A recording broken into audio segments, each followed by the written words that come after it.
자, 그런가 하면 마약 문제로 시끌시끌해진 사람, 또 소란이 익힌 사람 한 명 더 있죠. 영상 만나보시고 이어가 보도록 하겠습니다.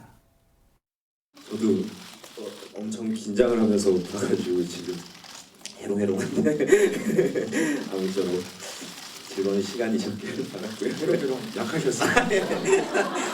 어우 큰일 났습니다. 말씀하시고 관계의 비결은 약인 거고요. 아니 또 전화 왔어. 또 다른 친구한테 내가 너무 약간 오늘 피곤한 상태인데 오늘 일정이 많았어서 술 취해 보인다고 요새 뭐만 하면 논란이 되니까 걱정하는 친구들이 많아요. 양해해 주세요. 눈을 막 부리부리 뜨면 되나 막?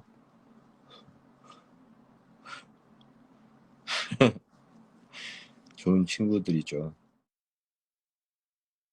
배우 유한이라는 사람이 그것도 4가지 아주 화려합니다. 4가지 종목으로 마약했다는 건 익히 알려진 사실이에요. 뭐 뉴스도 아니죠. 그런데 그동안 박성배 변호사님 많은 분들 질타가 있었잖아요. 왜 유아인 마약 범죄 수사가 이렇게 지지부진하냐 그런 비판 많았잖아요. 그렇습니다. 드디어 오늘 유아인 씨가 마약류 투약 혐의로 경찰에 출석해 조사를 받았습니다.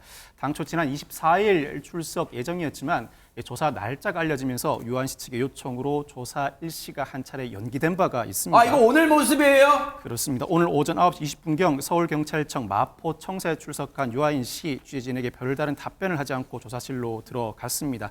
피의자 신분으로 출석했고 경찰은 마약류 투약의 구체적인 경위와 목적을 추궁했습니다.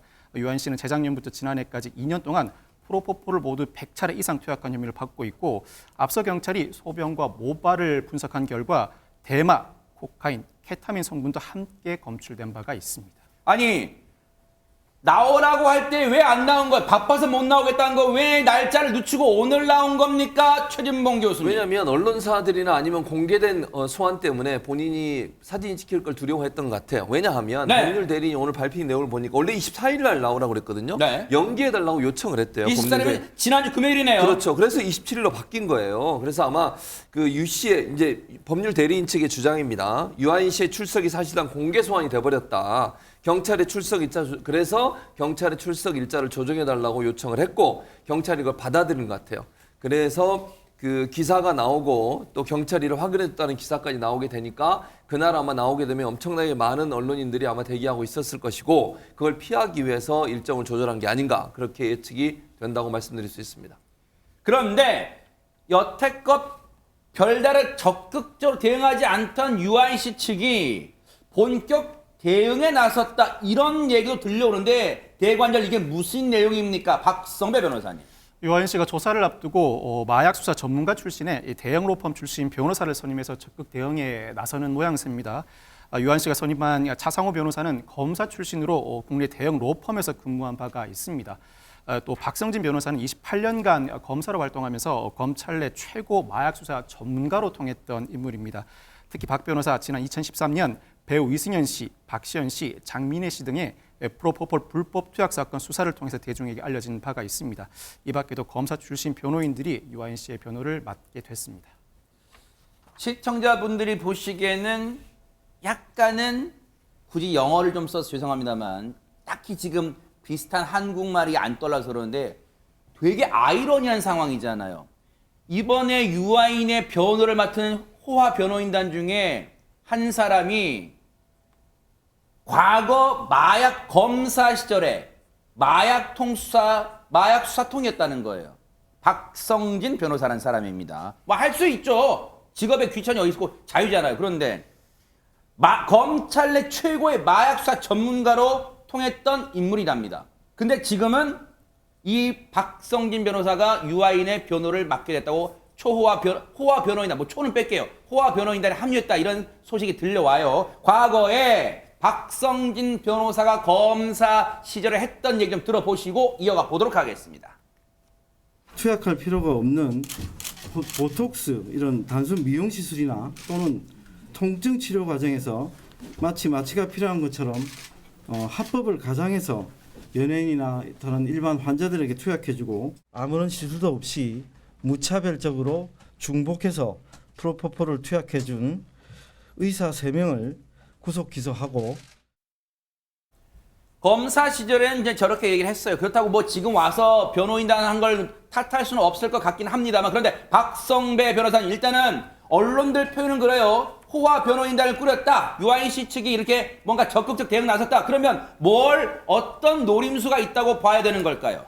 통상 마약류 중에서도 프로포폴 투약은 병원에 대한 수사가 먼저 이루어집니다. 병원 수사를 통해서 이 장부와 관련자 진술을 통해 투약 대상자를 특정해 수사를 이어나가게 되는데, 통상 프로포폴은 한두 차례 투약하는 경우가 극히 드뭅니다.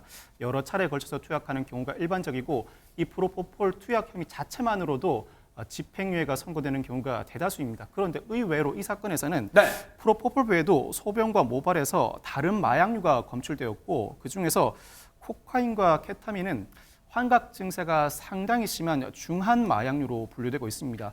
유아인 씨 입장에서는 초범이라고 하더라도 실형 선고 가능성이 상당히 높다고 판단했을 수 있습니다. 네. 이에 따라서 최대한 인정되는 범죄 사실을 추려야 할 부담을 안게 되었고, 경우에 따라서는 자신에게 마약류를 제공한 인물에 대한 제보를 통해서 감경을 받아내야 할 입장입니다. 적극적인 수사 대응을 통해서 결국 형량을 낮추기 위한 전략으로 해석됩니다. 지금 4종류 마약 보세요. 4종류 마약 우리가 생소한 것도 있어. 뭐 대마나 프로포폴은 이 사건 기사 통해서 들어봤죠. 코카인까지 들어봤죠. 케타민은 처음 들어보신 분도 많으실 거예요. 그런데 보세요.